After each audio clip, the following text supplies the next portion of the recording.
Welcome to the Untitled Podcast. I am one half your host, Stonewall Craft, alongside my boy Lorenzo Rocha. What up? What's up, my guy? Dude, so we were missed last week. Yeah, last week was interesting. So we had a pod recorded with special guest Peyton Mannering, friend of the pod. FOP, friend of the pod. Long story short, it's staying in the vault. Maybe in, probably not 20 years. Maybe never. You'll never hear it. Maybe if my computer gets hacked by Russians or some shit that's trying to attack me when I'm running for office. Good lord. Potentially.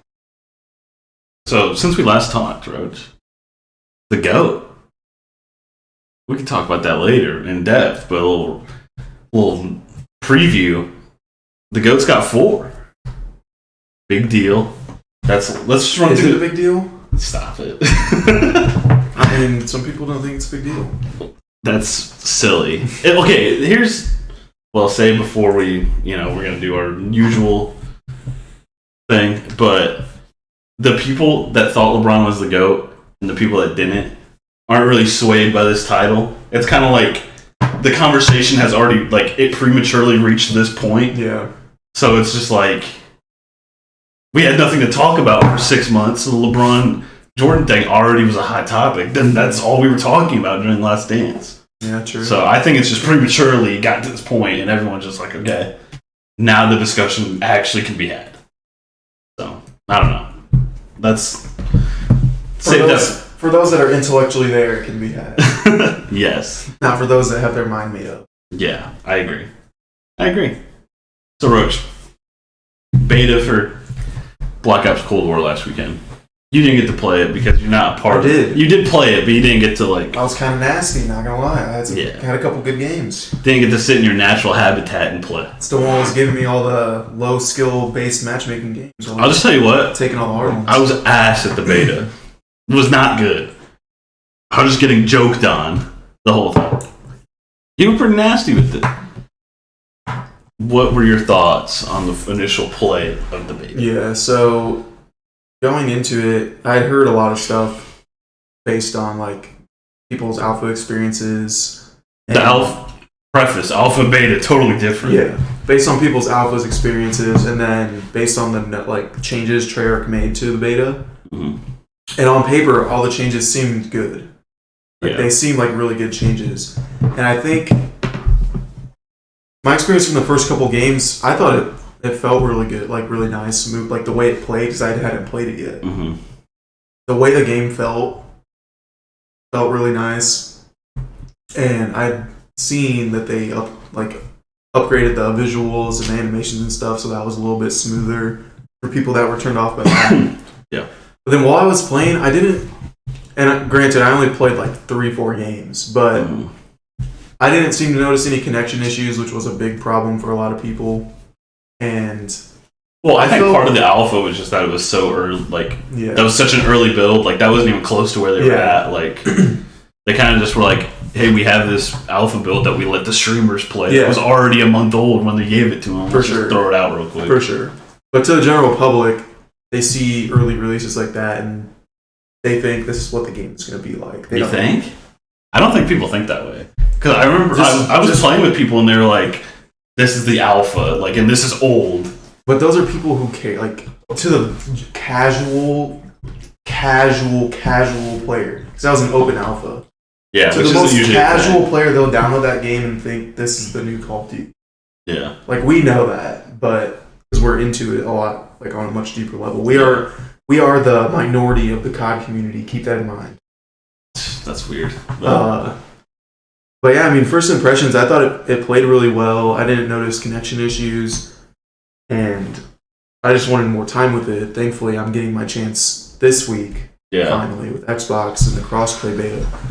But I think a lot of the stuff that people didn't like from this beta was it was unfair to judge the beta from this past week because, I don't know, did you have connection issues at all? So, I mean, I kept getting a thing in the top right corner that said packet burst. Okay. So, just every game, I got that 2-3 times. Yeah, there was And I'm playing There's on some wired. people- Like, Yeah, there's some people that I've seen like make videos on YouTube that had a really, really bad connection experience, and it's hard to say whether or not it like what they were feeling in the game was based on that, or if it's based on the changes they made. yeah, I It's, like, agree hard because to I was judge that.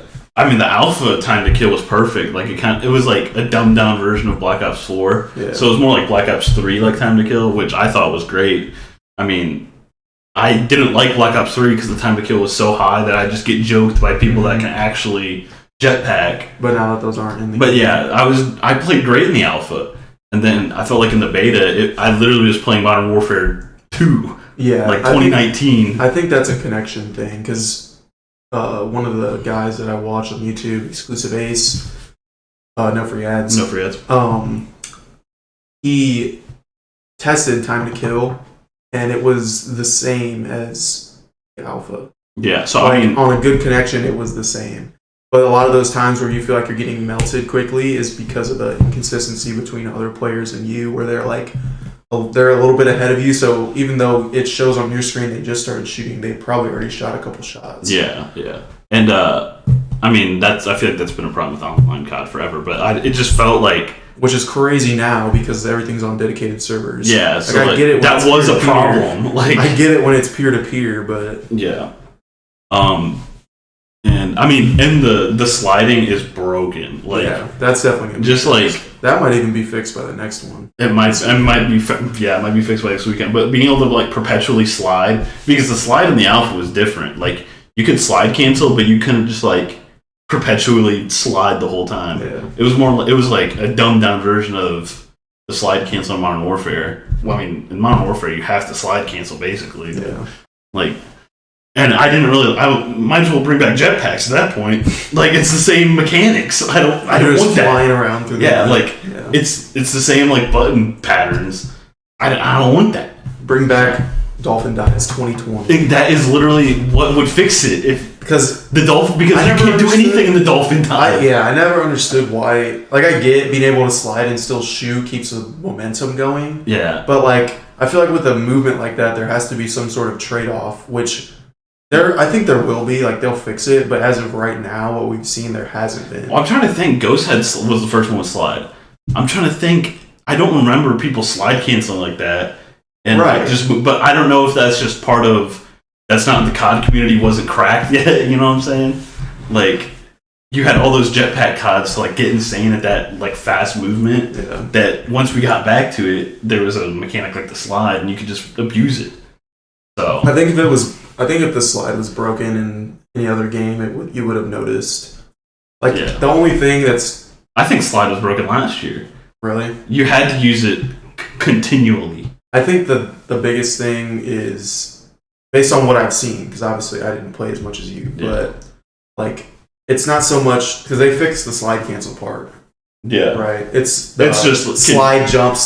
Yeah, being able to and that's constantly- like worse. Like, And I think they can fix that yeah, by putting a delay. Yeah, just make like a little refresh, like on the slide. Yeah, like you have a 1 second delay before you can slide again after. Yeah, that's just jumping like or built something. in. Yeah, they can fix that. Let's hope. So, But I'm excited to actually sink my teeth into it. Hopefully, you get a better experience because I'm planning on grinding it this weekend Yeah. as much as I can. And I mean, it got to the point where I didn't even want to grind it. I was like, I'm not going to just play. Taking me back to the days where I can just grind COD till my thumbs bleed, and the only thing keeping me awake is an IV bag of Mountain Dew. Yeah, that's one of my better tweets. Not gonna lie. But yeah, I just like didn't want to play it. Like I was like, I'm just gonna play PGA. I'm gonna make the BFC Invitational. Speaking of PGA, first round of golf last week. Yeah, we didn't. Yeah, we recorded the last pod, the Lost pod, before we even played. Yeah. What were your thoughts? Felt like Tiger out there. Did you? For one shot. My first shot off the tee. First off the tee, down the pipe, like It was 200 kind of yards. crazy. And you were like, I was like, how did I do that? and you were just like, I told it. Like you just thought internally, like I told everybody this shit was gonna be easy. Then it wasn't. Yeah, so golf, definitely a lot more fun than I thought it was going to be. So how much, like, practicing on, like, a driving range and, like, on mats, night and day from, yeah. like, actually playing? Which is what you told me, and it makes sense because That's like the ideal condition, right? Yeah. On a mat, no, you don't have to worry about hitting any certain direction. And there's no punishment if you mess up. You're just going for distance. You're just trying to hit piss missiles, basically. And compared to on a course when, okay, I need to hit it over here on this side of the green or blah, blah, blah. Get it. I need to curve this. Yeah. Try to get it curved this way. I can't hit into these trees. Like I can't lose another goddamn ball. I can't tee off 8 times. Hat Peyton. But yeah, it was definitely a lot of fun. And like I told you, I didn't realize like how nuanced the game was. Like you can control a lot. Yeah, and we were talking when you forgot your keys in Peter's car the other day. Yeah. Like if something happens, like it happened, like it doesn't just happen. Mm-hmm. Like it happened for a reason. Like if you sliced it like 20 yards that way, it was something in your swing. That's why it's such a frustrating game. Is because like when you mess up, you're the only person that could have messed it up. But when you hit a good shot, you're like, that was crazy. Dude, the last tee, you probably smacked on like 250, just straight. I don't know if it was the last tee, or one of the last. No, it wasn't the last. Oh, it was the second to last one. Yeah, it wasn't the last one. Because I was like, damn, your ball's all the way up there. Yeah, because I can't hit it. I can't hit it hard. Like I might as well just take my driver out of my bag. Like that's how detrimental it is. I hit my 6-iron damn near as far as my... You said something about my shoulders. You're like, with those broad shoulders. I was like, with those beefy shoulders, you're bound to smack a couple. Yeah, I don't have that, so... Yeah, it was a lot of fun. I'm excited to... Get better. That's what I told you, too. Just, like, I wasn't really frustrated, and I'm sure I will get that to that point. I wasn't frustrated when I was getting a bad shot, because I was doing bad. It's just I wanted to do better. I guess it was that, but I wasn't like so upset as I was like, man, I just want to do better. Like I wasn't like Peyton on the fringe of suicide. I wasn't getting pissed off. I was like, all right, I want to do better. It's because like he's seen himself play better, pretty good. Yeah. Like same with me. Like I've seen myself play pretty good. So when you just like don't hit the ball or something like that, you're like, I thought I was past this. Like, I thought these days were behind me. Nope, I still suck. And the golf shoes, I'll tell you what, great investment. They're worth it? I mean, if your left foot that you rotate around doesn't really move, like when you... Oh, the one that I kept picking up? Yes, the one that you... like a young Justin Thomas or something, dude. I don't even know. So, yeah.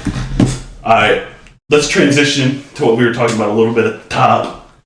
The Lakers' 17th world title, tied for most with the Boston Celtics, which is insane. Let's just say, yes, they might be tied. One holds more value than the other.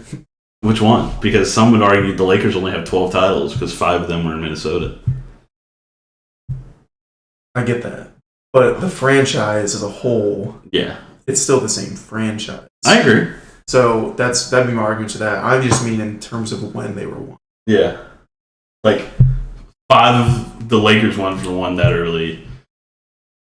11 of the 17 were won when pediatricians were out there. And only like 9 teams in the league. We're not trying to talk down on Bill Russell and his greatness. It's just that's just the fact of the matter is that that was the league at the time. He was the first like elite level player. Yeah. Like if you drop Bill Russell in right now, he's probably top 5 player. But he's great. It's just in terms of like the other competition and stuff that was out of his control. Yeah. It like affects. He could only be his champions. Yeah. And the fact that he was the coach too, that's pretty crazy. So, yeah, I mean. And I was telling you this, like the Lakers championships are so much like more impressive because those span so many eras. Like every era basically they have something. Like the George Mikan like prehistoric days of the of the NBA. Wes Chamberlain won. That's the peak of that's like right when the NBA is getting popular and good. So you won 50s, 60s, 70s, And then 80s got Magic, Kareem. 90s. 90s, none of the 90s, right? No, not any in the 90s. They were in the finals in 91. 91. Yeah, the 90-91 season, the first Jordan title. So he didn't win any of the 90s, which is kind of crazy that the time they were bad was when the league was popping off. Mm-hmm. And then, Shaq. But I mean, early 2000s. Powell. Yeah, early 2000s. They just barely missed out. Like, they were still at the beginning and end of each decade, of that decade, but there was nothing really. Yeah, and then the 2010s were a tragedy. And then LeBron comes back and fixes it in 2 years.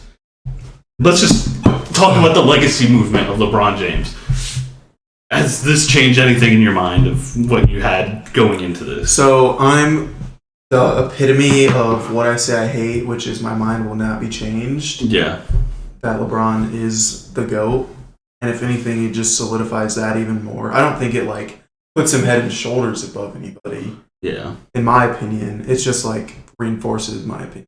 So I feel like a lot of it for me was when I call LeBron the GOAT, it's more of he will be the GOAT when it's all said and done. Yeah, when his career's over, he will be the GOAT. Is he the GOAT right now? Maybe, maybe not. But it looks like he's still got 4 more years or something like that. He was the best player. 4 years minimum at a high level, relatively high level. Yes, he was for sure the best player in these finals. I know people wanted to debate that going into it, and then even somehow after, even though he was clearly better than Davis in this series. Well, Davis did have it close his first couple games, in terms of how they performed. But then as the series went on, LeBron was consistent. AD was not. Yes. At the end of the day, he was great for all those 6 games. AD was great for 3 of them, 3.5. Yeah. So, I mean, even that game, he's the game winner, not the game, but the game the dagger.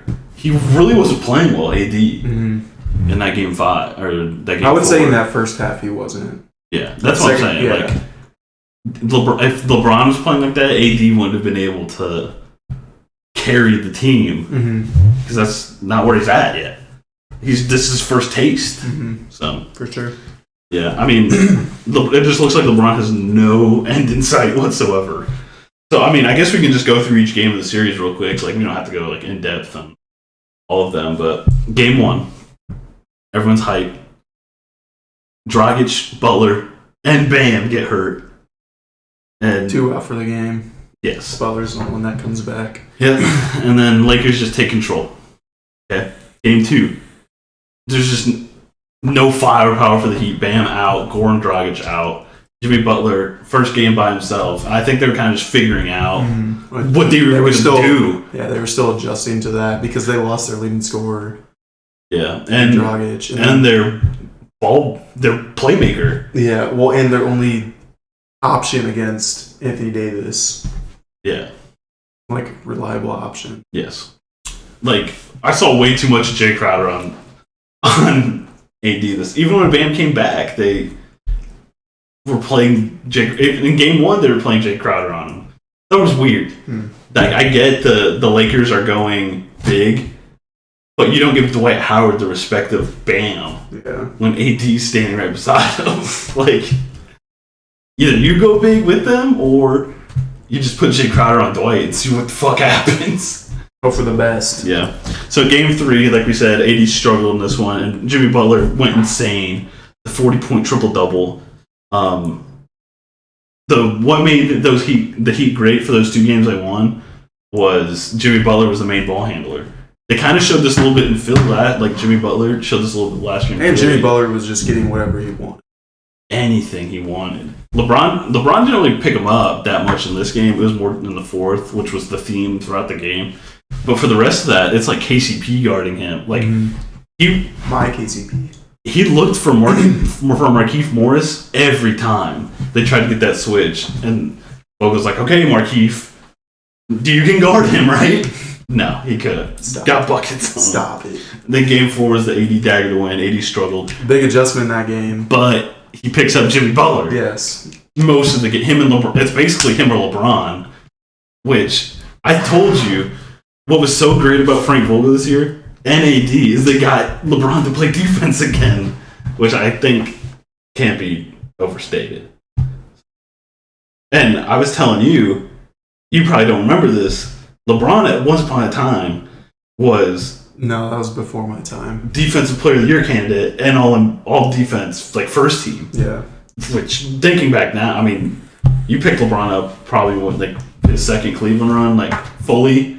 That's when you. No, it would have been my first full year invested was the first one.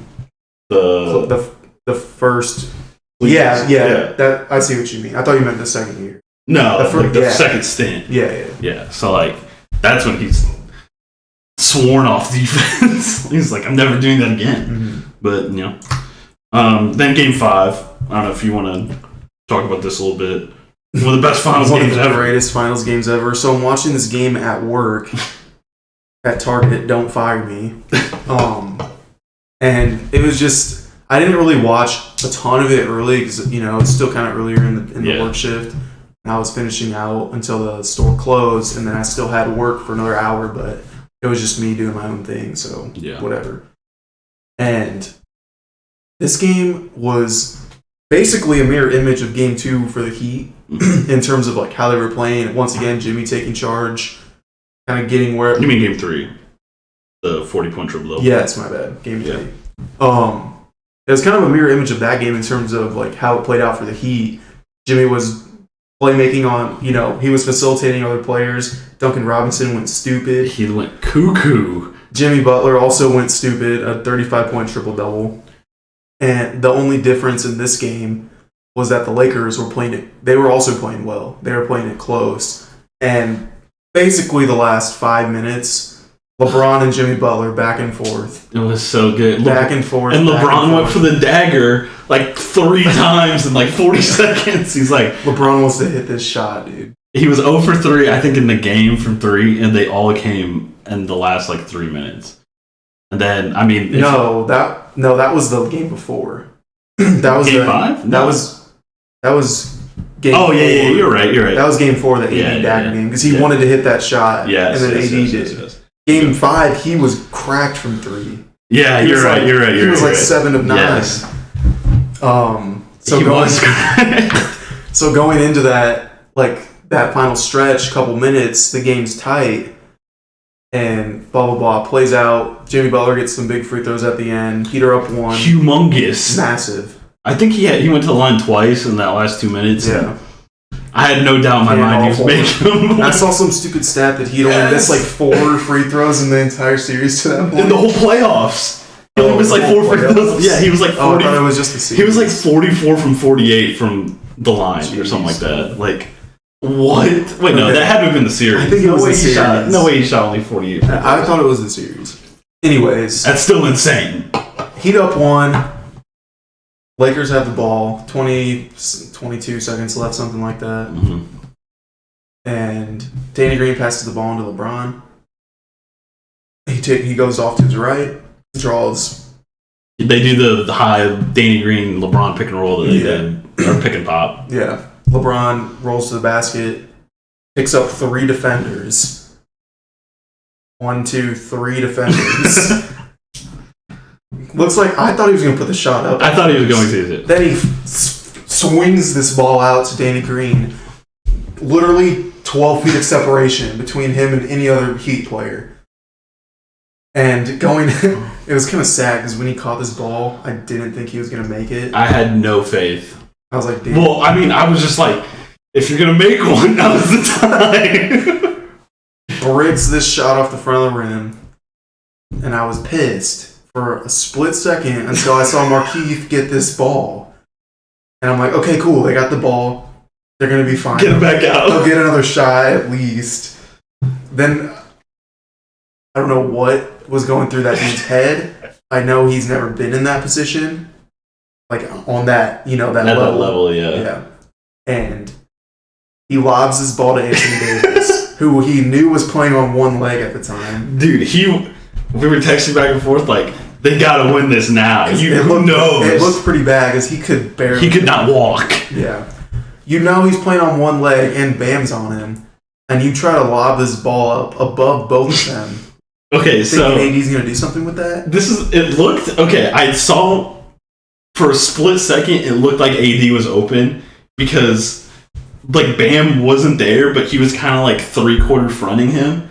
But then he threw the lob in, and it's not like Bam is not an athlete. Yeah. He just like recovered so fast because he threw. It felt like the ball was in there forever, and then it just bounces out of bounds.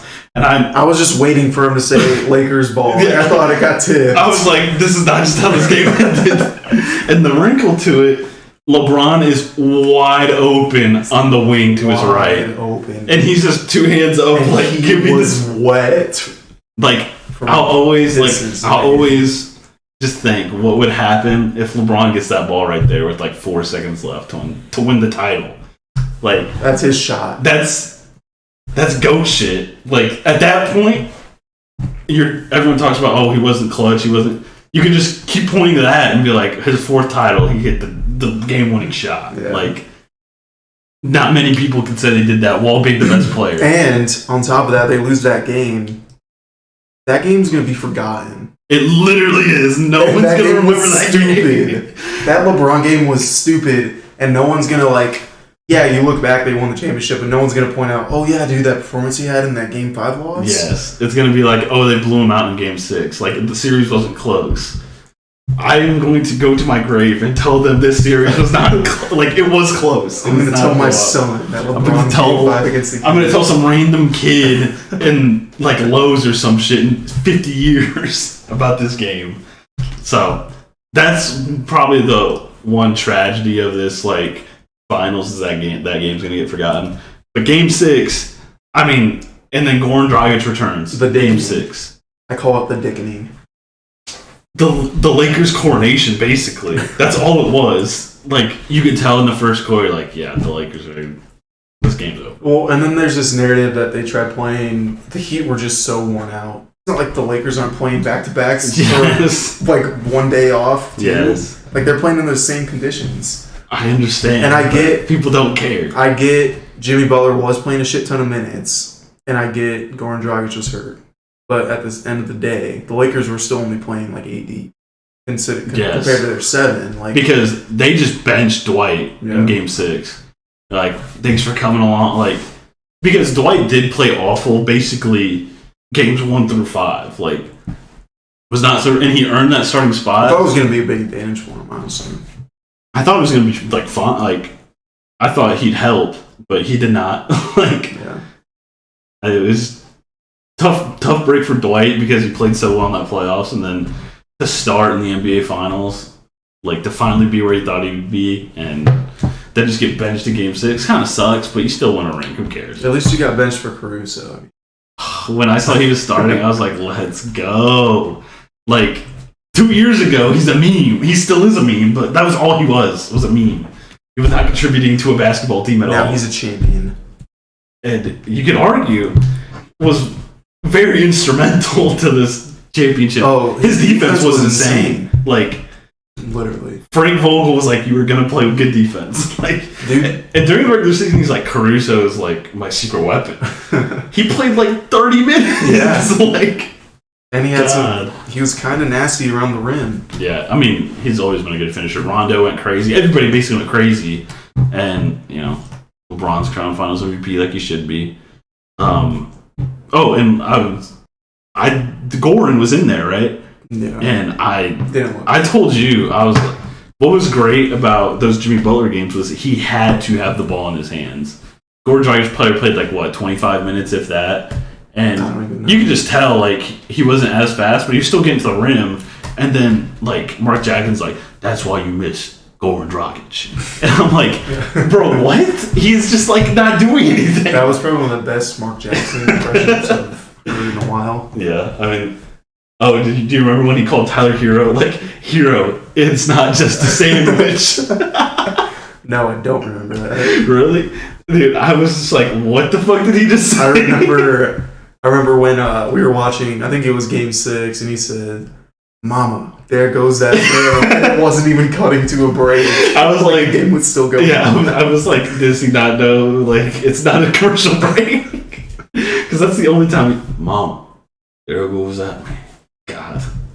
I hate Mark Jackson. Like, Mark Jackson's gotten pretty bad. Like, in the beginning he was really good. Now he's just terrible. And Jeff Van Gundy, you could tell he's ready to be a coach. That was his head coaching interview. He's like, I'm literally not interviewing you. You're either bringing me in and I'm going to be the coach, or we're not talking.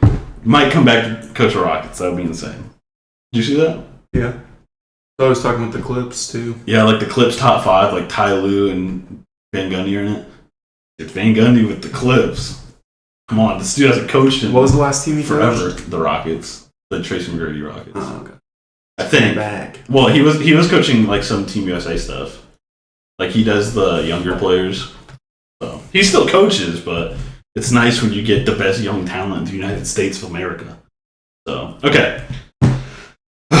What do you think this legacy of the 1920 NBA championship? Asterisk. You think? No. Honestly, there's been a lot of talk about where this title would rank in like NBA history, considering it was completely unprecedented circumstances in the bubble and everything. But if anything, it means just as much, if not more, than than all the other titles that have been won previously throughout the league's history. Just because everything that had to go into creating the bubble, everything the team and the players had to sacrifice to even have the opportunity to compete for that championship, and then what the players had to go through in terms of being separated from their families and just grinding, just doing nothing but basketball for 3 months, 4 months. Like, that's just a different type of grind. And I get there was no home court advantage, blah, blah, blah, that kind of stuff. Like, yes, you are losing out on some things, but there's a lot of things that... At the end of the day, the best 2 teams played in the finals. Like, okay, you can argue the Clippers might beat the Nuggets if there's fans because they have to, like, go win in LA. But, I mean, the Clippers still have to go win in Denver. You know what I'm saying? Like, it's chalked. Like, it evens out. Because, I mean, I don't know about you, but I don't think... I think there's way more off Denver. P. I think there's more Denver fans at those. I think there's and I think there's more of an advantage for Denver. You're playing in the mountains, like I don't know, but I think it all plays out. The Lakers were the best team this year. I mean, we just kept trying to poke holes in them all year. Yeah, like they're the best can they really win the title? Wire. We're like, can they really win the title? Even though none of the other teams in the league proven anything. Like the Clippers were acting like they were on the 3rd title, just coasting, and the Bucks. I've never done anything in the playoffs, so it was just so weird to be like, we knew AD and LeBron was, at the end of the day, going to be the best. I get Kawhi and Paul George, but that duo was going to be insane. Yeah. And it's like, we just didn't want to believe that LeBron... Well, they just needed stuff to talk about. Yeah, I get that. And it wasn't like head and shoulders, they were better preseason, but it's like, we didn't think LeBron was going to be LeBron for some reason, which is so stupid. That's gonna be that way going forward. I know. Every year. It's gonna be like, is it? I fucking lived with it with Brady until I witness it. He's getting the benefit of the doubt. That was literally me with Brady. I was like, until I see it, he's Tom Brady. Like, I don't. At the end of the day, he's Tom Brady. Yeah. Last year, I had to concede that he's not as good, but Max Hillman talking about he's falling off a cliff when he wins the title. I don't understand, but anyway, I don't know how that happened, but okay. We did the futures of each team once they got eliminated. Now the season's over. Let's start with the team that actually lost, got eliminated technically, the Miami Heat. What do you think they can do going forward? Do they run it back? What do you think? So, big picture, they just need another star. Like, I get they have Bam and Jimmy, but you need another, like, LeBron and AD works because those are literally 2 top 5 players. Mm-hmm. Like, you can ride those 2. While Jimmy and Bam are definitely all-star caliber players, they're not, like, cream of the crop elite top 5 players, obviously. So even though Jimmy Butler did... He did go... He showed 40-point triple-double he showed he could compete. Level. He showed he could compete on that level. Yeah. Maybe not every night like you see a LeBron do, but he can give you that. So you just need another superstar caliber player, I think, to join them. especially considering all the young talent they have, and especially shooting. Dude, you could cash in for something if you want to like give up your young talent and some of your picks. You could cash in for like a real superstar. Mm-hmm. I think. Like if they wanted Chris Paul, they could easily get Chris Paul. So I mean, they don't, but like if you could get somebody like that at will. Like if I'm the Heat and I call up the Sixers and I'm talking about like Embiid, I don't really see how the Sixers say no. You know, because you have like I could be like, hey, you can have Bam, Duncan Robinson, Tyler Hero, and some picks. If I'm seeing that with Ben Simmons, I'm enticed. What do you mean? Like for Ben Simmons? Yeah. Yeah, but that's no. I mean, like if I'm the Sixers and I'm looking to trade, oh yeah, and I need somebody with Simmons, and I get that to pair with Simmons. Yes. I like that. That's what I meant. Yeah, that's what like they could literally cash in on anybody. So it's just a matter of do you really believe in Bam and his development, or do you think he's kind of near his peak? I don't really know. He's only 23, so I'm gonna say he's still. But listen to I get that, but at the end of the day, will he be better than Embiid? No. If you could get Embiid for that, but you do give up your depth, I'd say probably Duncan Robinson's probably the only untouchable like more young guy. I don't know if you agree. He's just a straight sharpshooter, dude. Yeah, like and his defense will get better, I think. I mean, Duncan Robinson's going to be in the league for like 15 years, so let's get used to watching him. That's so awesome. He's so good. Boy. I mean, dude, he was riding the bench at Michigan he didn't play until his senior year. Muhammad Ali Abdul-Rahman. I actually miss watching him. So if you're the Heat, probably don't re-sign Goran, right? You can't. I mean, if you are, you're going to have to be like, because depending on what he'd take. So I think he wants to stay. I think he loves Miami, like the organization. So I think it's like you tell him like, hey, we're not going to do anything that puts us in financial trouble for the 2021 offseason. You tell that to Jay Crowder. You tell it to these dudes. We would love to have you back, but at the end of the day, we're going for Giannis in like not this offseason, but next. So if you're going to come back, it's going to be with that in mind. Mm-hmm. So, or do you just cut your losses down and say peace?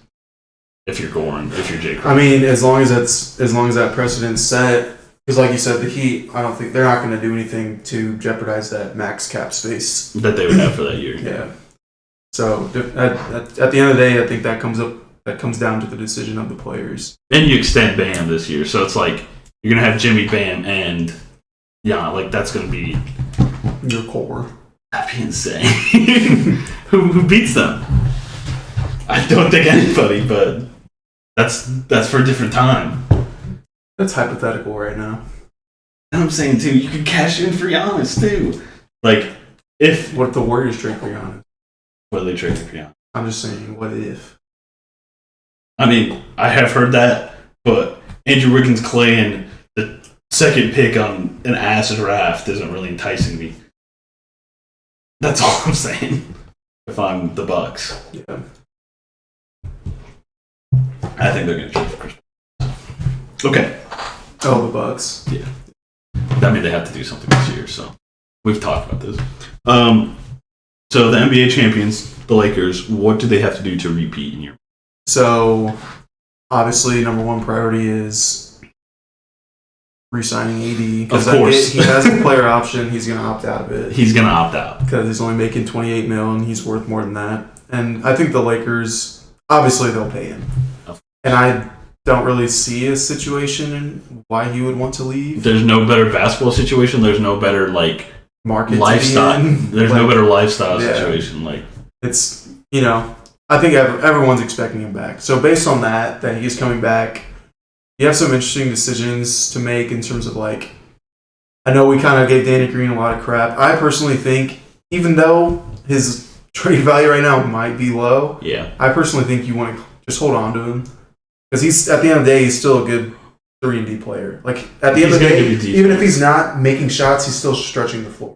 Yeah, you have to, I don't know. It got to the point where they just weren't guarding. Which is insane to think that they hit the reset button. He'll be fine. Yeah, I agree. His career's shown that. I mean, because, he was great with the Spurs, sucked Spurs for like 3 years. Everyone forgot. Yeah. And then he got latched onto the Kawhi trade. The Spurs were not sad that they traded Danny Green. I'll tell you that right now. And then I think, so who are their free agents? They have a lot of players on a player option. So, yeah. Avery Bradley, Rondo, KCP, JaVale. So they're probably all going to opt back in. Hopefully. Yeah, and then Caruso's locked up. Kuz is locked up. I mean, really, you can run it back with pretty close to the same roster. Yeah. I don't think... He's probably not getting Dwight back. He's probably getting more money somewhere else. Yeah, that's tough. Because at the end of the day, just like for personal reasons, I liked having Dwight just because he's a clown. Yeah, and I mean, he's a good, he was playing really well. Yeah, up until the final. But, yeah, I think for the money that he might have just made throughout this year, like the value he's raised himself to, probably isn't worth it for them. Yeah. Or, I mean, Dwight could be like, Dwight might retire, honestly. Or he's going to be like, I've literally swindled the league for the past 8 years. I'm good. I'm cool taking a bet, man. Yeah. I mean, that's kind of where Rondo's at. He's like, I'm just taking them in. We'll see. In terms of, I haven't really thought of like trades or anything the Lakers might be able to do to bring in like a different player. I've heard Drew Holiday's name like tossed around. I don't see them dealing the Lakers two best players. Yeah. So that's a name I've seen thrown around. But I think if I'm the Lakers, if everyone's down to come back, down to clown, say just run back. Because a lot of people forget that they didn't even have Avery Bradley, who was their best perimeter defender. Yeah, I mean, part of that, I don't think Rondo takes off like that if you have Avery Bradley. Because, Vogel was pretty set on Avery Bradley playing like 30-some minutes every night. Caruso doesn't get those minutes, so I think you still succeed, but it's a different thing. Like, I think you make yourself deeper by Avery Bradley not being there. I think going, and like maybe it was a blessing in disguise because you saw, Rondo's playing like this, Caruso played like that. So it just gives you more depth. Yeah. Right? Like, for example, say they had Avery Bradley in those playoffs and they're playing, the same amount of players, same players that they were playing. You see Danny Green's not really hitting shots. You can plug in. You're right. Bradley. It was like, these are our players. We don't have any other options than the people that are out there. Well, if Bradley would have played, it might not have worked out that way. But now that he's seen that and he saw like, this was cool, this worked. It just gives you that extra flexibility. You still trust those players in those roles. Dude, I think KCP's going to be cooking next year. A year under his belt, confidence, bro. You got to get KCP back. He's definitely coming back. He's definitely opting in. He's not... he might get more than $9 million somewhere else now. So, you might be concerned now I'm thinking about it. Because if he just, was under the radar, good, like he had been all year, then $9 million, you're like, oh, that's probably too high. But he was D'ing up. He was making big shots. Every time KCP had the ball, I was very confident in what the outcome was going to be. Yeah. And can we also add LeBron shot 60% in the finals? Stop it. It's against the Heat. Stop it. What? I'm just trying to play devil's advocate. Yeah. Dude, the Heat, I don't know. Okay. I figured out what the Jordan thing is. Okay? The difference between Jordan and LeBron, Jordan's opponents got talked up like LeBron's. Once he beat them, their status stayed the same. You know what I'm saying? Those Cleveland teams, early, they were insane. Craig Elo, dude. And then he beats them, and it's not, the Cavs sucked. Craig Elo, what? That's what happens with LeBron. Beats the Blazers. The Blazers, what? Trash. Best 8 seed ever in NBA history. Even though 2 8 seeds have made the finals. 3 seed disguised as an 18? It is as an 8 seed? What? Nah, they were just bad. That's the difference. Worst defensive team in basketball, which they were, but who? The Blazers. But that's if you take into account the whole season. I get that. In those, I get you can say that, but no, I'm saying that's what it devolved to. Yes, and it was the the Rockets were the best defense in the bubble. Yeah. And then they're like, the Rockets can't play defense. Small ball can't play defense. We were just talking about for 3 weeks how good their defense was. So, that is... And how well they were playing in those seeding games. Yeah, that's the difference between the Jordan... 2-3-1 comebacks, they're not out yet. Don't count them out. This is right where they want to be. Yeah, okay. That's the difference between the Jordan side and LeBron side. You degrade all of LeBron's opponents after he's done with them, throws them in the back, but you keep praising Gary Payton for guarding him for one game and holding those losses against him too, man. I was telling Xavier, LeBron realistically 4-2 in the finals. Why? Because of the first Cavs one. That literally doesn't count. The injured Cavs one. That literally doesn't count. Because he still took that 6. Yeah. The last Heat title. No, that one counts. I don't think you understand how bad that Heat team was. I think Wade was not good. Bosh was awful. I get that. They might not have been playing well, but like they still have that clout. That doesn't matter. That doesn't matter. And you beat him the year before. So look, I'm just saying if you're gonna hold titles against him, I'm fine with obviously the Mavs and then the last Spurs one. But you cannot hold against first Cavs. First Durant, the second two Durant ones. Two Durant ones you literally can't hold against him, especially the last one. I honestly, Steph, Clay, Durant. I'm not saying I hold the Durant ones against him, but don't act like they didn't have a shot in the first one. They were a big balls KD shot away from being 2-2. That's true. And maybe that should go towards LeBron's greatness, considering they were even in those games. Yeah. Because that team was loaded, the most loaded team in NBA history. I understand that, but I don't know if you're aware of this. That those Cavs teams with Kyrie and LeBron, like the year they won and the next year, one of the best offensive teams, like statistically, of all time. Yeah. Like, no, I am aware. I get that KD, like that's unfair, but he still had a shot. So I don't know. But can you really hold it against him? No, I'm not holding it against him, but I don't think it should be easily dismissed.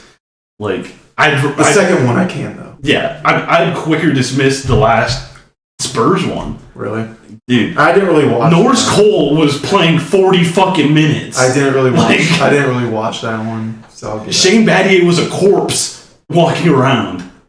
Ray Allen was handling the ball. He didn't play in the NBA again after that. That was, I don't know, dude. Maybe it was just LeChoke. Stop it. He was playing insane too. That's the forgotten LeBron Finals performance. Is that last Spurs one? He was good. So, talking about these Finals losses, I have an interesting question to ask you that I've seen float around Twitter.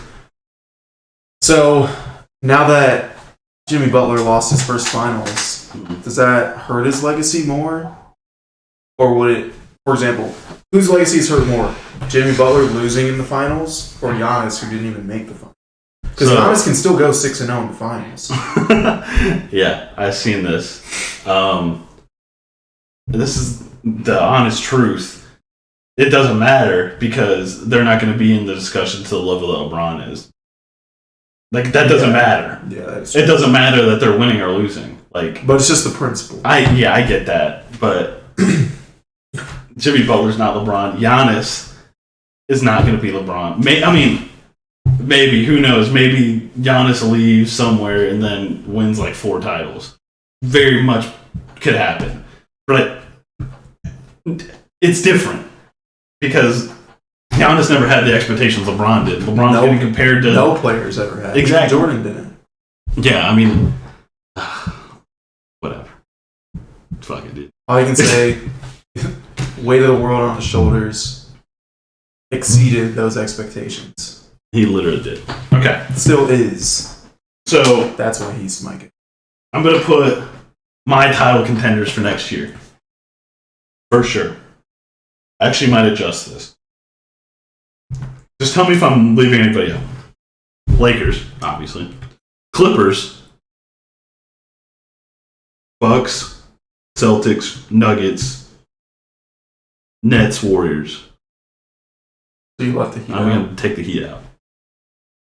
Yeah, I mean, that's pretty spot on. I don't think you're really missing out on any teams barring any crazy trade. What do you think anything in there should be taken out of those teams I mentioned? No, I mean, Lakers obviously won the title. Clippers were everyone's title favorite this past year, and for good reason. Like, that team is still loaded. Granted, they are going to have to make some decisions. They're not going to be able to bring everybody back. And they don't have a coach yet. At the end of the day, you still have Kawhi. Even though we like to make fun of Paul George, you still have Paul George. Yeah. Like, that team is definitely going to be in contention. The Nets, I mean, you get KD and Kyrie back, you got to be in that discussion. And considering everybody else they have on the team. Yeah. Like, they're just joining a good team. Yeah. So that team's got to be talked about. The Bucks, I mean, you got Giannis. Everyone's kind of expecting him to make a move. So you like same thing with all these teams. You have to keep them in the discussion. Like, they're not going to go anywhere. At least no one expects them to. Yeah. The Warriors, Stephen Clay back. I'm excited. Best shooting backcourt in the league. I'm so excited. Andrew Wiggins, finally a role that he's suited for. $20 million. That's steep ass. That is, but hey. And they got the second pick. I think they're going to pick Wiseman. I just don't see how you can make a move with that number 2 pick and get something better than potentially an all-star center. Yeah. You know, like, seeing what they do with that's going to be interesting. But I think regardless of what they do with it, they're going to be there. Yeah. And then Celtics were on the precipice of making the finals. Celtics Lakers would have been dope. Lakers would have smacked. Nuggets only going to get better. They're basically returning most of their players outside of Jeremy Grant. And then they're doubling down on that. So they're going to resign them. The Heat, yeah. I think this year was like the perfect storm for them to make it. They're going to have a lot more. The competition's definitely only getting better in the East. Now it's going to be like, we're here, now come. Especially with the Sixers, too. The coaching change there, we'll have to see how that plays out. Like, you can't forget about them either. I'm forgetting. I'm forgetting about them. Fair enough. They haven't proven it. We've talked about them for, 3 years and maybe making a leap. Embiid is who he's going to be, unless he gets traded and gets motivated. Unless Doc can actually do something with him, I don't think that's going to happen. That's the only team I'd hold out on, just because who knows how it's going to affect Simmons and Embiid in terms of, their play, how they play. I saw their mentality. I saw Joel Embiid roll over in the playoffs. That is inexcusable to just roll over. If you're a great player, you're going to be great. You might lose, you might get blown out, but you're going to be great. AD, in those few playoff games we saw of him, was great. Saw him roll over? Yeah. He averaged 30 points. I get that. No, listen to me. Did you watch those games? No. Okay. There it is. So you're saying he could have done more? Yes, he did not want the ball. So he averaged 30 points, but he could have easily scored more? He could have went wild. That just kind of blows my mind. He wasn't doing any, the emptiest buckets you'll ever see. I'll tell you what. He's I'm only catching the ball on the high elbow. And that's just going to post him up. What? Damn. So, I'm not going to take Tice. Hopefully Doc fixes that. I'm not taking Semi-Ojeleye I'm taking Semi-Ojeleye off the dribble only. Hopefully Doc fixes that. Hopefully, dude. But I don't know. Even if Simmons and Embiid get a mentality change, that team is fucked. Yeah, for sure. Yeah, I think that's enough for the NBA. I mean, probably all wrapped up for a while. Who knows when the season's coming back? Adam Silver is literally the greatest commissioner in sports. He's an alien, by the way. He's my alien. All right, this is your take it away. All right, so we're keeping it to the big two sports this week. Don't really want to name drop any other sports leagues because they're irrelevant. NFL, the COVID problem.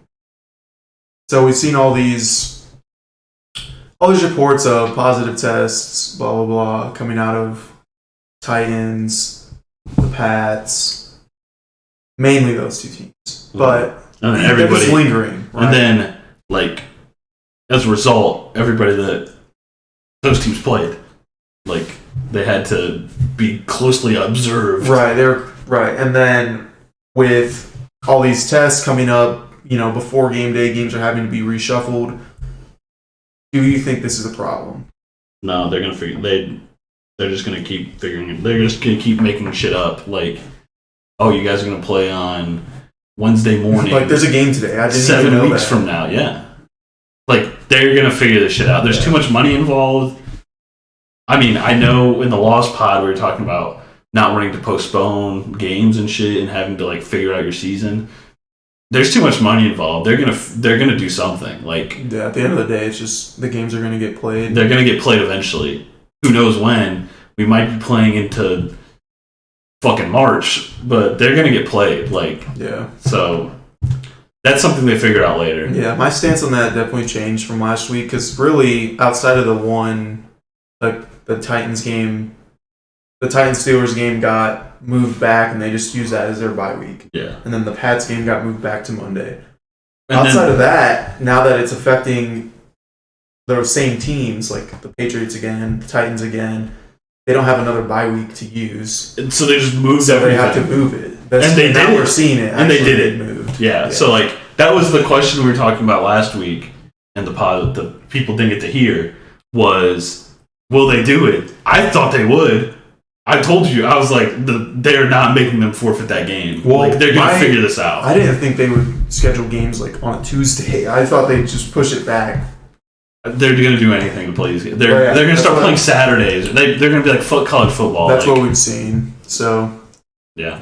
I mean, I don't really think at this point it's a problem because like we said, it's not like every team in the league is facing this. There's a couple isolated cases with teams. Yeah. A couple of teams that it's mainly been affecting, and while it's having an effect on other teams that are having to play those teams, it's not like every team in the league is having outbreaks like that. So as of now, I don't think it's really going to be too big of a problem. One thing that I did find interesting, I saw Vic Fangio, Broncos coach. Tricky Vic. Old. I think he's Bears. what, 69 years old. Oh. So he's like old as dirt. Jesus. He made some interesting comments about the virus and the game being moved to whatever day it got moved to. Mm-hmm. The Tuesday, I think it's today. And he said, I don't know if this is a direct quote, but he basically said, I don't like dealing with this. Like, I don't like that the virus is it's a problem. I don't want to have to worry about the virus. Like that kind of stuff. Like, so what do you mean, like, go home? No, like that. Like basically he's kind of putting blame on the other teams. Oh, I see. You know what I mean? Like this isn't affecting my team. We shouldn't have to worry about this when we're cool. But that's so like insensitive because well, I mean, when you think about it, like his job is to win football games, and he's like, I've been preparing for this football game. So like Von Miller, who's out for the year, but he tested positive for the virus before the season restarted. Like, I don't know. I feel like that's just insensitive. Like, just because it's not affecting you doesn't mean you're like susceptible to not like being involved with it. I guess I don't know. It's just and.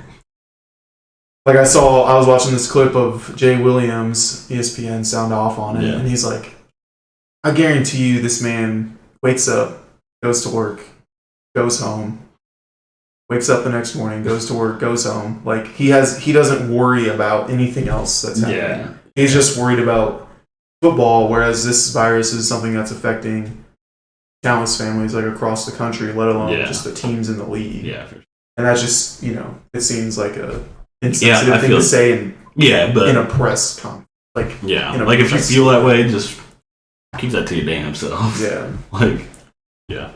Big Fangio. What a guy. Yikes. That's a winning coach right there. Are they going to tank for Lawrence, or they already have their quarterback, right? What are they doing? Just sucking ass? See how that goes? They're not really Driscoll? right? Is that who's playing for him? Because Jeff Driscoll, hurt, right? Yeah, he got hurt. I think that's who's playing for him. But yeah, in the end, I think we're going to see how this plays out. We've kind of started to see how it's starting to play out with COVID and everything. So yeah, for sure. Hopefully the season continues because my team's. Dak. Yikes. Nasty injury on Sunday. It's tough, bro. I mean, if you didn't see it, just look up Dak ankle, and you're gonna break your phone. Ankle. Your phone might just crack. I mean, that's how nasty it was. I showed it to Peyton, and she was like, "Is his foot like out of his shoe? Because it kind of looks like it's just like out." And I'm like, "No, that's his ankle. His foot is in there. Like that is part of his ankle that you were seeing." That, I mean, tough. I mean, tough for Cowboys fans because, like, your season was already toast. And that was, like, really your only hope. Yeah, that's the nail in the coffin. I mean, I was telling somebody, I'm like, I'm looking and seeing if there's any good, like, linemen or something, like, in the first round that I can just tank for. Like, honestly. So, that brings up the question of, so this year, Dak signed a franchise tag, right? They franchise tagged him, didn't give him a deal. Coming off this injury, do you expect the Cowboys, they can do one of three things? Franchise tag him again for even more money than he made this past year. Like, he's making like $31 million this year. It's going to be like $37 million next year. In a year that the cap could drop, it's projected to drop. Versus signing him to a long-term deal versus letting him walk. He's not walking, first of all. Like, literally, and he's not going to walk from the Cowboys. Like, they're going to pay it. Jerry Jones, I feel, if I'm Jerry Jones, it kind of sucks because this kind of makes you have to pay him. Like, you're either going to franchise tag him, pay him even more. But if they don't pay him, it's a terrible. They're going to pay him. But if they don't, it's a terrible look. I understand that, but that's just what I mean. Yeah. I think they're going to pay him too. They're going to be they're going to be like, yeah, with $30 million this year, let's just do this or some shit like that. Isn't the franchise tag terrible? Yes, it's ass. That's why the NFL sucks. Like, no consequences for your actions as an owner. No consequences. Yeah. None. I mean, very slight. You get some cap hits. Like, and it's like not long term, like consequences. Yeah, like, they're very short term. Will be gone in a year. Yeah, like if you're in the NBA and you sign up, if you make a bad contract, you're paying. Well, the Lakers pay Luol Deng money next year. Yep. Like, still. What? The year before LeBron came, 2017, they were over the luxury tax. Yes. And that team was terrible. Yes. Like, you are stuck. Yeah. You traded for Mozgov, all that shit. Like, you're stuck. So, that's why the NFL sucks. But keep going. The business side of it. Yes. Yeah. So, yeah, that's tough. Dak was having a pretty great year statistically. One of the 10 people considered for MVP. Even though I think a lot of those stats came at the end of games when it was kind of meaningless, but he was still playing relatively well. Yes. So that's tough to hear. But on the brighter side, Alex Smith came back from a terrible injury. A disgusting injury. Died. Literally almost died. 17 surgeries on his leg. Yeah. I mean, what are the Redskins doing? Or the professional, somewhat maybe professional level football team? Yeah, let's not reference them in that light. It's the Washington football team. We're going to have a name picked by the end of the week. Football team. Nice, Dan Snyder. You're cracked. Anyway, they didn't let him get hit in practice, right? And then you're like, okay, go face Aaron Donald. Our line has been able to guard him all night. Let's see what happens. And it was a tough situation that he ended up playing because they really weren't hoping that he would. Like, obviously, Kyle Allen was the third Allen brother get sliced. But, yeah, I mean, Alex Smith, with that comeback, it's not going to change anything for that team. No. It's just a feel-good story. I mean, that he was even able to come back and play at all. People forget that year he got hurt. He was playing kind of well. Redskins were pretty good. Yeah, like, he was playing kind of well. That could have been like the random Redskins year where they make the playoffs. Like, I mean, because that happens. in that division. Like sometimes the Redskins, especially win now, it. they Like, might still win it. Like, who the knows? Cowboys still could win the division, which is Because Andy Dalton wasn't that bad. No, he wasn't. He led him on the game-winning field goal drive. I mean, isn't it crazy? Like growing up, we always heard how hard that division was, one of the best divisions in football, and it's like the competition level between those teams hasn't changed, but the level of play is just in the shitter. Yeah. Like they're still always close, Mm-hmm. but they just all suck. Literally. All of them. So, yeah, good for Alex Smith. Adios to Dan Quinn. Dan Quinn, oucha. About time-cha. They also got rid of their GM. I don't even remember his name. I don't know. But I just know their owner looks like a mafia don. Yeah, I think this was a little overdue. Like, I was kind of expecting it last year, but then they kind of went on a run at the end of the season. Yeah. And I think they're just holding on to that Super Bowl hope because obviously he was the coach of the team at that time. Tough.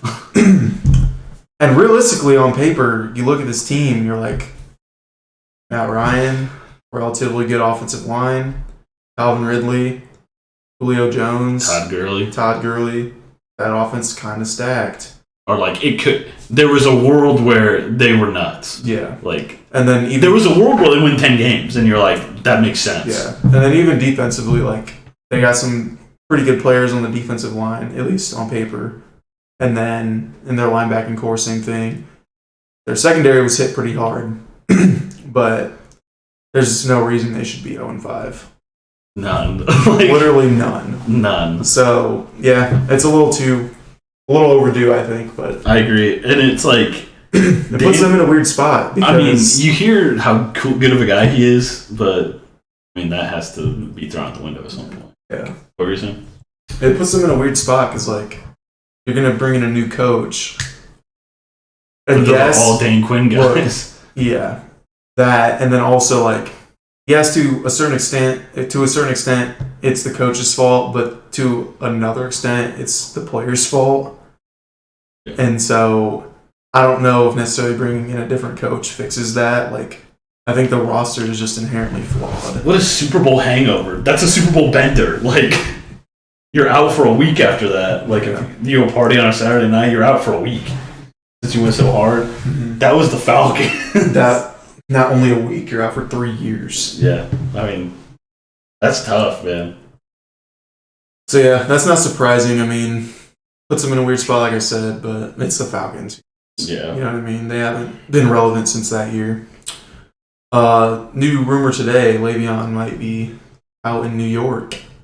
I mean... Did you see what he had tweeted? No. He basically tweeted something like criticizing the offense.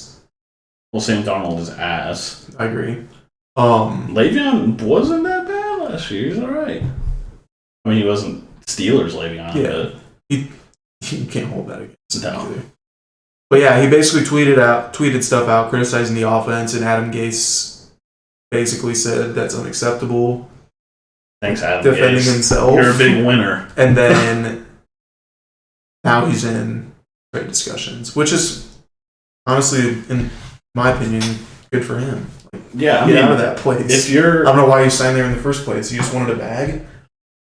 Too. I mean, I feel like if you play for the Jets and you're a good player, Jets fans love you. Like, they love their mediocre teams if they have like a good player. Like, Chad Pennington is going to be a Jets legend forever. Like, you know, magic too. Yeah, like. I can see where that would have been enticing to be a good running back in New York. You're competitive, maybe. Like, you're not going to be, obviously, in contention to win a fucking Super Bowl, but you can be a decent football team. Well, and I thought, going into last year, like, you knew that team wasn't going to be good. And you had, like, Darnold, that Anderson dude. Yeah. Going into last year, and Jamal. You knew they weren't going to be good, but then before Anderson left, before Adams got traded, like, at the end of last year, you're like, okay, this team could be on the Mosley? up. This team could be on the up. Yeah. And it's obviously not. It sucks that Sam Darnold sucks because there's so many people defending him, dude. I mean, he played well at times, but like we were talking about this the other day. It was cool what he was doing when he was a rookie because you're like, he's only a rookie. But now, this trash team. Yeah, like you can't be seeing ghosts every week. Yeah, like at this point, I'm watching what Justin Herbert did last night. Yeah, a true rookie. He's not seeing ghosts, bro. No, that dude's a player. You can just tell there's levels to it. Like, yeah, you can tell when someone's like Sam Darnold and Mitch Trubisky, very similar. Like their path. It's just like for some reason there was a. I'd even argue Mitch is better. Yeah, I mean, I think they're comparable. Like literally. So, who knows? Tough for the Jets. I mean, it's tough. I like when the Jets are good. It's been a while. The Jets were always a team. I think that was always a trap game. Thinking back to like NFL 2K5 on the original Xbox. You played the 2Ks? I always played Madden. I loved that game. Anyways, I think I remember playing as the Jets, and there was this receiver. Was it Keyshawn? No, I cannot think of his name, bro. A receiver? Yeah. They had like two good running backs for a while, like Leon Washington and someone else. I can't think of his name. Curtis Martin, they had him for a little bit. But anyways, there was this crazy receiver. He wasn't actually crazy. Yeah, he was. I thought he was crazy because he was crazy for being in the game. Yes, exactly. And yeah, I mean, I just always kind of had an appreciation for the Jets ever since then. I even had that receivers football card for a little while. Oh, really? Dude, fuck, what was his name? He played for the Patriots. Maroney, their running back. Do you remember that? Lawrence Maroney? No. Okay. He was the running back, like, mid-2000s. I thought he was insane because I played as the Patriots, right? Really? I thought he was just insanely good. Mm-hmm. I was like, damn, Lawrence Maroney? Like, looking back, he was not good. But I thought he was. So Jericho Cotchery. Oh, yeah. Yeah, I do actually. What number? Do you wear like 80 or something? 80s. Summing it up. Trying to find it. 89. Dude, I remember him. Yeah, that's who it was, dude. Yeah, I actually did like him. Crazy.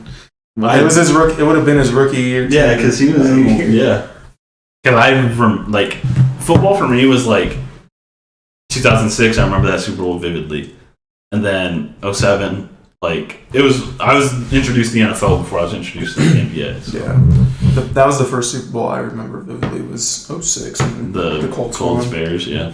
That was the first one I really remember. That's the first game I remember. Like, I remember the Panthers Patriots Super Bowl. Like, I remember sitting down and watching it, but I don't really remember anything that happened. I remember, like, Brady on a sneak.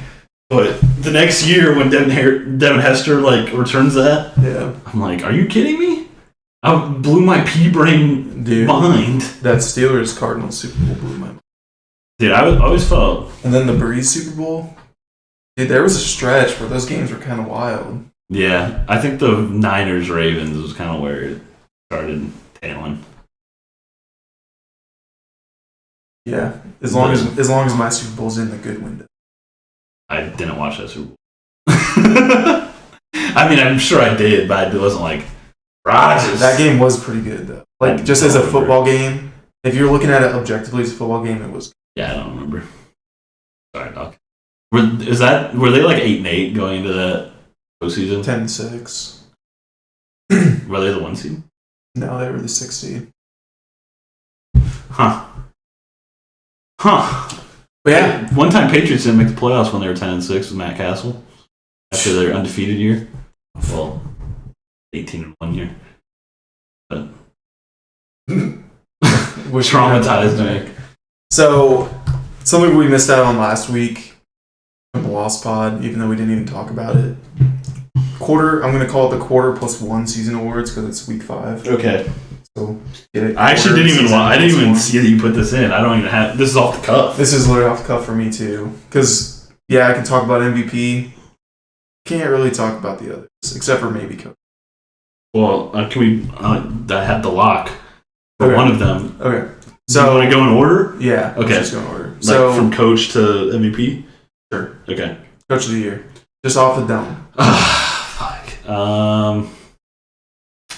Give yours first. So, definitely not going to be biased here. I'm going to have to go with Sean McDermott for the Bills. Really? Yeah. What, are they undefeated? Yeah. I didn't know that. The Bills undefeated. Josh Allen's playing like a MVP candidate. That defense is not as good as it has been in the past, but I think they still have the players, so it'll get better. And that team it's been fun to watch, and it's going to be fun to watch. They're really well coached, and I think he right now for me is my leader. Okay, LaFleur. It's like going into the season.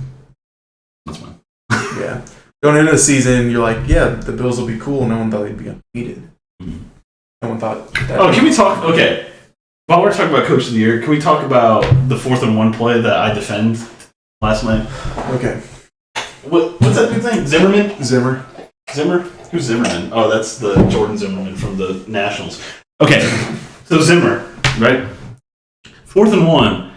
You know Russ probably going to drive on you if you don't get it. But I think he takes 50-50 winning right there because you probably don't win in overtime. I agree with that too. Like, okay, so you kick the field goal. First of all, there's the chance that you miss that too. Yes. It's not like that's not a gimme. It's not a gimme. But on top of that, you're going to overtime. Like if it's in your head that he's going to score, that's why you went for it, right? It's in your because head. he was going to score. He's going to score on us. I mean, that's what I was telling you. So if we go into overtime and then it's up to a coin flip, if he gets the ball back, we're losing. Yeah, that's your thought process. That's why I told you. I was like, they thought he was going to run it on him. Like they thought he was going to drive this ball anyway. Right. Might as well go for the win right there. Right. You go for the win because you have the lead. If you get it and go for the win, you win. Either way, you're going to have to get a stop defensively. Might as well make it then. Yes. Yeah, I agree. If you were going to stop him, you would have stopped him right there. It's tough, though, because they did go for 2 and they didn't get it. So that could also be the argument, too. But yeah, I agreed with that. I mean, yeah, I agreed. Okay. The call. I'll lead this one. Comeback player of the year. Do you have a reason for LaFleur? I think they're the best team. Nice. So I don't want them to be the best team. All right, you're an idiot. Comeback player of the year, Sam. Cam Newton, not even close. Why? You gotta Why? Because he's back from the dead, and the Patriots are going for 7. Literally. So dead. That's all you need to know. Literally I from. I don't even know who else we'd even talk about here. I don't know either. I can't really think off the top of my head. Someone that came back from an injury. But I'd have to say Cam Newton too, just because the whole story behind it, like Brady's gone, his name was Patriots are tanking, getting ran through the mud. What's Bill gonna do? And then not only with the team but also with him, like you just said, nobody wanted him signing this minimum deal. Yeah, gonna write it any better. They're making the playoffs. Might make a run at it. Who knows? This one's gonna be interesting. Defensive player of the year. It's not. It's Aaron Donald. He affects every play. Look, I really haven't watched as much of the league as I usually do. Like I've been paying attention to my team. Yeah. I've been watching some Same games, with me. but not as much as I normally do. I think it's mainly because of basketball. By the way, didn't even watch that Chiefs-Patriots game. Really? Didn't even do it to myself. Here you go. But yeah, so I think because of basketball, I haven't been watching as much football. Mm-hmm. But based on what I've heard, everything I've heard to this point, I can't really think of a defensive player that's elevated himself to that standing yet. You know what I mean? Yeah. Like there's usually a standout guy, even a quarter of the way. Like even last year was like Shaq Barrett or something like that. Yeah. Like this early. And there's not really anyone who's like going stupid. So I'd have to say Aaron Donald as well, just because like the stats don't back it up. Yeah. But he impacts a game.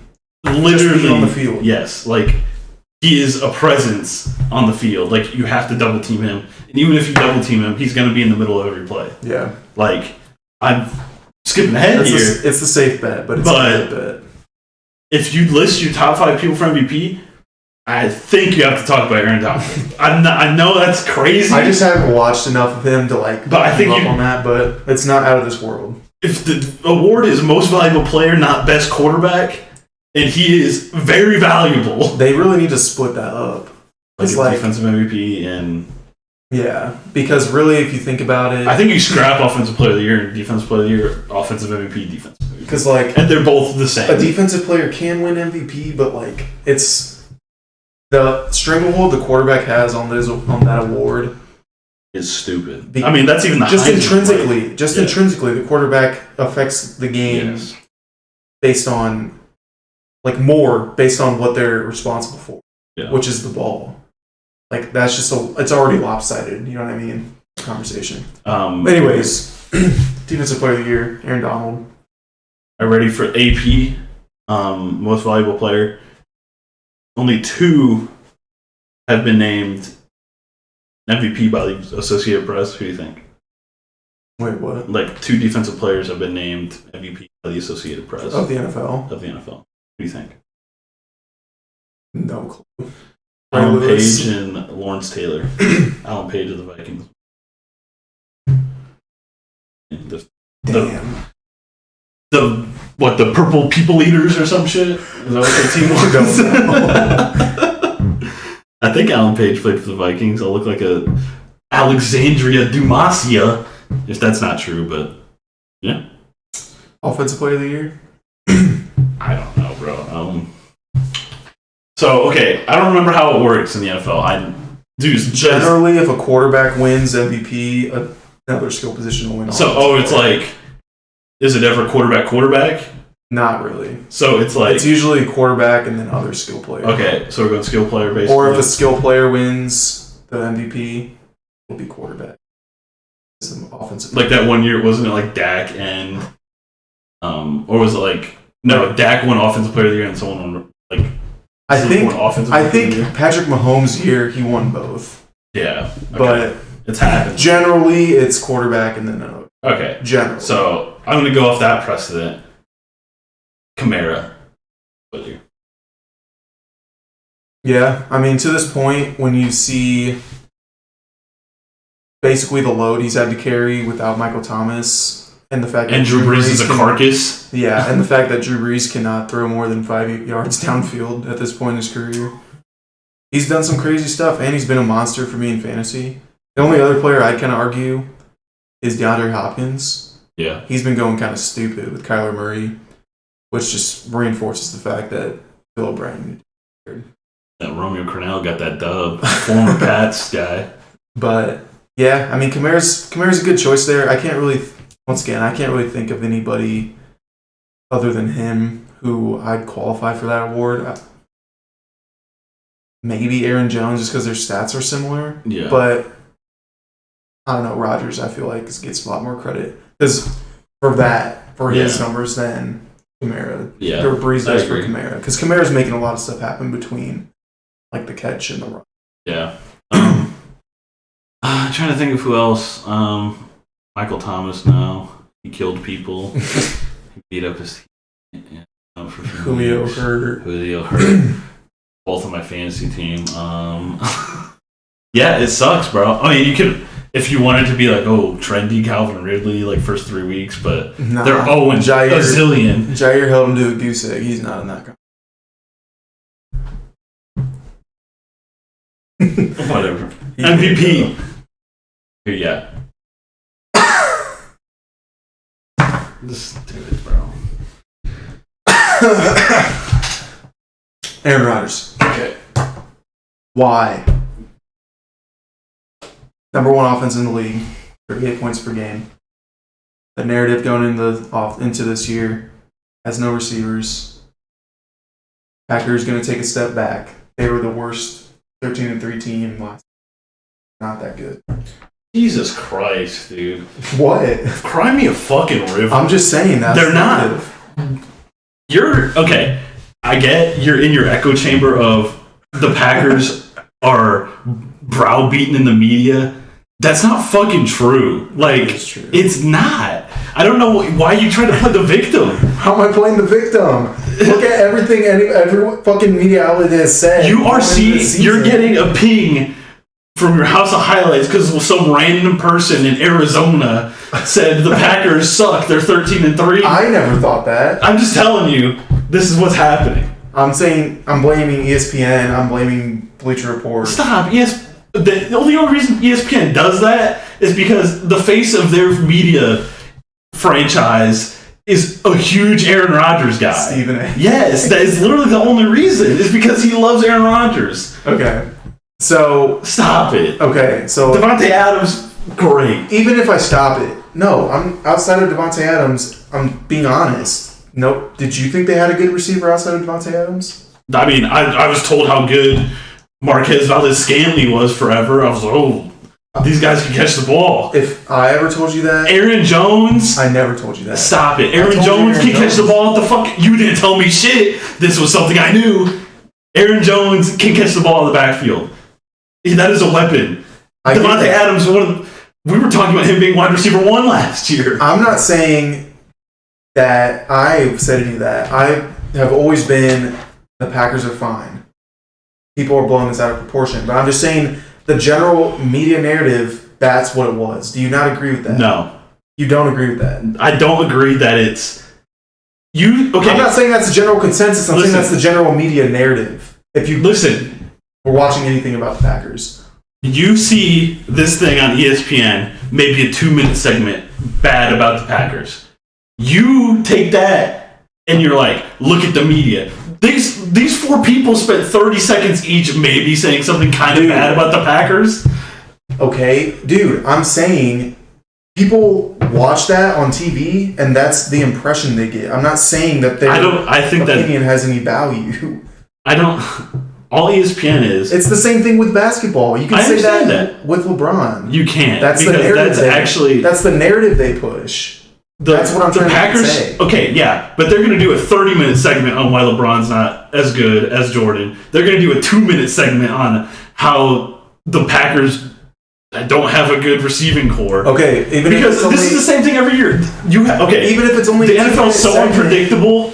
Like every year, this shit happens every year. We were talking about how the Falcons were going to be good. Now they're ass. I don't know why you're arguing with me, because that is the narrative that even if they only talk about it for 2 minutes, that's what they say. Okay, but that's not the narrative anymore.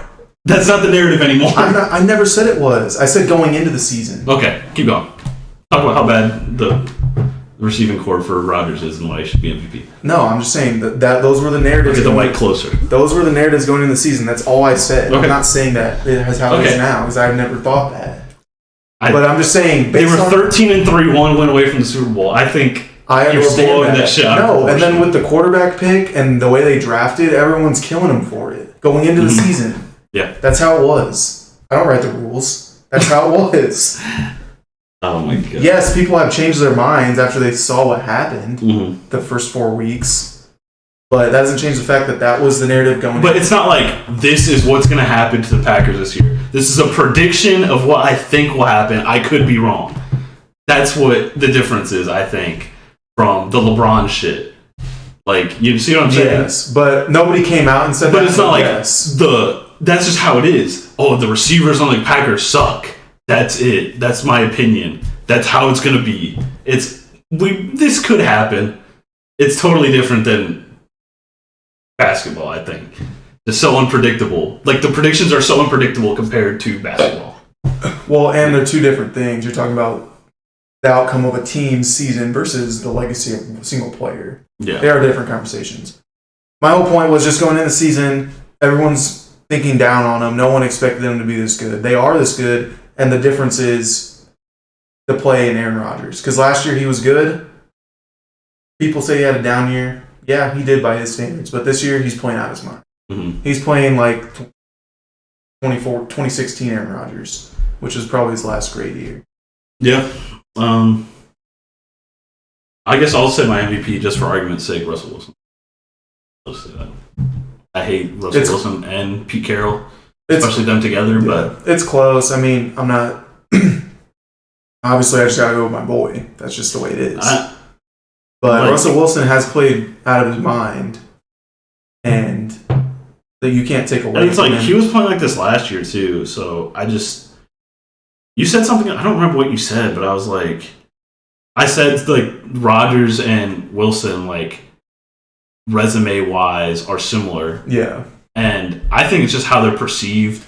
Like they're both like everyone's looking for Russell Wilson in the draft. Like. I just feel like everyone's looking for the next Russell Wilson.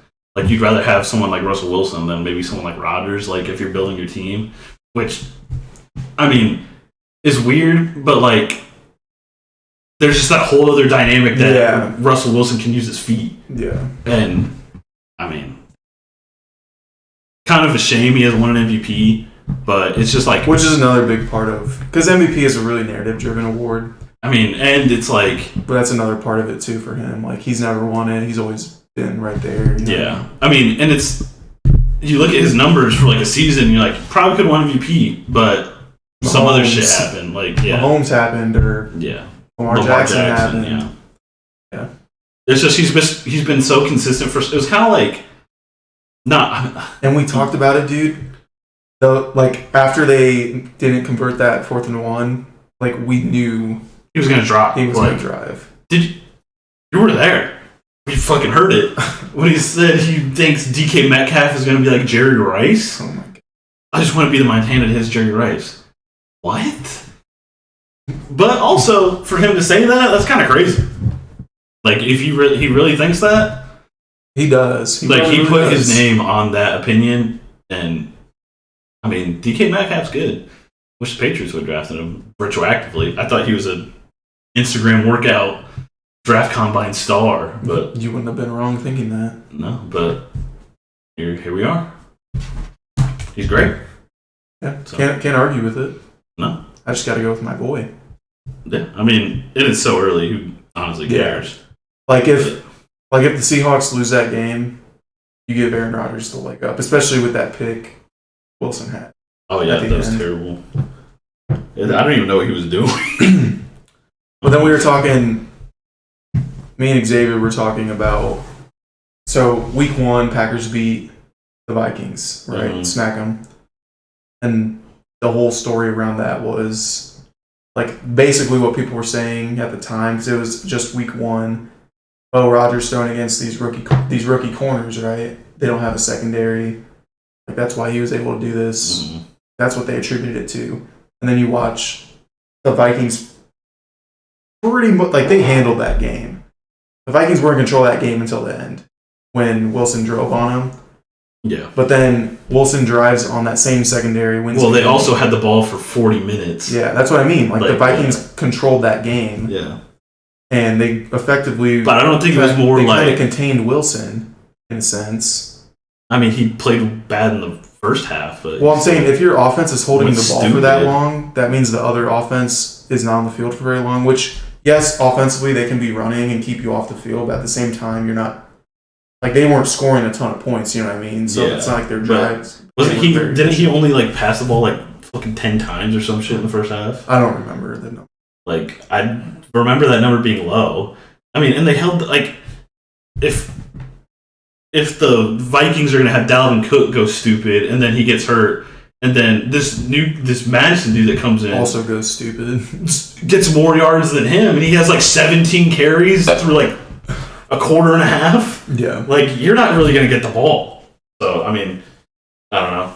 I just think it was, like, I get that it's a common opponent, but let's not act like it's the same, like, it's just like we're, I don't even know, like, playing 21, and the number values are all the same. Like, the Vikings team that comes out that night is different. It's different than like, it's just, that's how football is. And I mean, that's why people love it. That's why some people don't like it as much, like the unpredictability.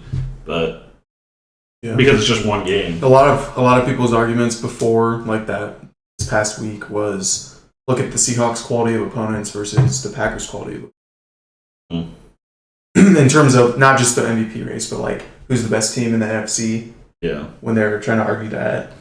And you could argue the same thing. Like, okay, so they played the same team. They beat the same team. One was a lot closer than the other. I get that, but I just think those conversations are like, you can have those conversations in baseball and hockey, in basketball.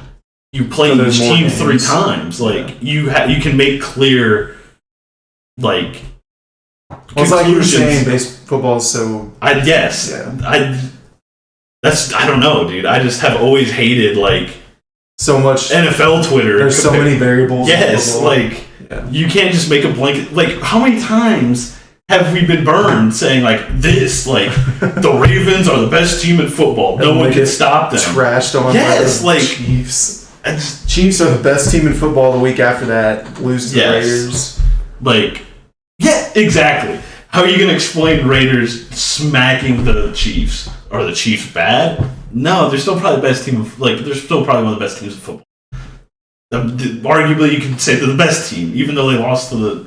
You know what I'm saying? Like, yeah, that's why Super Bowl runs crazy because you got to string that many good games together. Yeah, but also the beauty of that, somebody has to win all those games. Somebody has to go undefeated. So, I think that's why the NFL is so popular. Like compared to like the NBA, so many crazy. The NBA, you have to watch a 7-game series to get a conclusion. I mean, in the NFL, you're watching one game. Yeah. And this is the best player in the. Yeah. This is the best team out of these two. Even outside of that, you're watching a 7-game series. Generally, the best team wins. Yes. Not always the best team wins. No. Not always the case. No. There's just a lot more variability. The Chiefs were the best. The last Patriots Super Bowl, the Chiefs were the best team, I think, in the league. But they lost. Thank you for the title, D. Ford. Yeah, thanks, D. Ford. Appreciate you. So there's my rant on why football sucks. Football sucks. We're still going for 7 now. Yeah, we're still going for 7. I'll still be there. They'll still take it. I'll still be there when I see it. So I think that's all for this week. That's all I had. Yeah. Well, another day, another dollar. No class Thursday? Want to go golfing? Psych. Black Ops Cold War beta. Dude, you're a pitting. That's how we do. That's how we do it. All right, well, we'll see you guys next week. We'll for sure be here like always. Hit them with it, Roach. Peace.